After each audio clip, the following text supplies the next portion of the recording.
Vithal Mahadeo Tarkunde was a prominent Indian lawyer, civil rights activist, and humanist leader, and has been referred to as the father of the civil liberties movement in India and a former judge of the Bombay High Court. The Supreme Court of India also praised him as undoubtedly the most distinguished judge of the post-Chagla 1957 period in the Bombay High Court. Early life and education. Vithal Mahadeo Tarkunde was born in Saswad, Pune district, Maharashtra on 3 July 1909.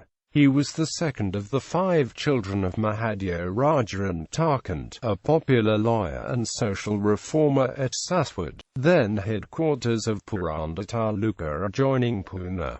His father, a Brahmin by caste, had fought against the practice of untouchability. In 1920 he migrated from Saswad to Pune and joined the New English School, Pune. In the matriculation examination of 1925 held by the Bombay University, he stood first in the erstwhile Bombay Presidency. He also secured the prestigious Jagannath Shankar Sheth Scholarship for Sanskrit. He then joined the Fergusson College for BA, which he completed in 1929, subsequently moving to London, where he attended the Lincoln's Inn and qualified as a barrister at law in 1931. He also attended lectures in economics, political science and social anthropology at the London School of Economics as an external student. He returned to India the next year in December and commenced his legal practice in Pune. Legal career. Tarkunde started practice at Pune soon after he returned to India in 1933.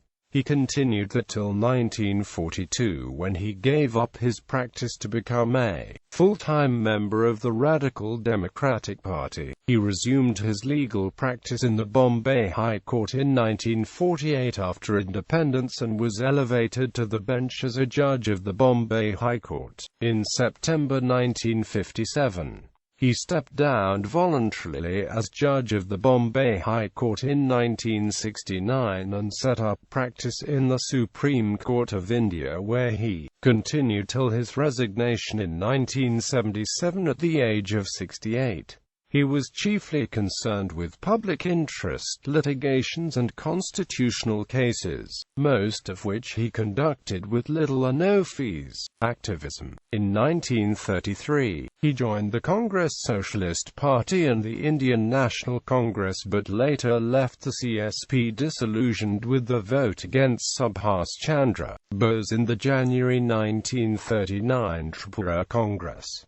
He then joined the League of Radical Congressmen led by his mentor M. N. Roy in April 1939. In 1940, Roy and Tarkunde, along with several others, left the Congress after dissenting on the question of participation in the Second World War. Roy advocated participation in the war against the Axis powers, while simultaneously striving for Indian independence, and founded the Radical Democratic Party to further this cause. In 1942, Tarkunde gave up his legal practice to become a full-time member of the Radical Democratic Party and was elected General Secretary of the RDP in 1944, thereby migrating to Delhi. By 1946, Roy formulated the philosophy of New Humanism. By 1948, he and Roy decided that political parties were an inadequate instrument for promoting freedom of the people and so dissolved the RDP in December 1948. He returned to legal practice the same year. Radical Humanism. In 1969, Tarkunde founded the Indian Radical Humanist Association as an organization for radical humanists. He also began editing the Radical Humanist in April 1970, supporting it initially with his own income. In 1973, he was one of the signers of the Humanist Manifesto. Awards and honours. At the 1978 London Congress of the IHEU, V.M. Tarkunde received the International Humanist Award 1978. The Government of India awarded him the civilian honour of the Padma Bhushan in 1998. Books. Radical Humanism, the Philosophy of Freedom and Democracy. Report to the Nation, Oppression in Punjab. Communalism and Human Rights, through Humanist Eyes. Radical Humanism, the Philosophy of Freedom and Democracy. For Freedom, Kashmir Problem, Possible Solutions, Great Britain and India, The Danger Ahead, an analysis of Congress capitalist alignment.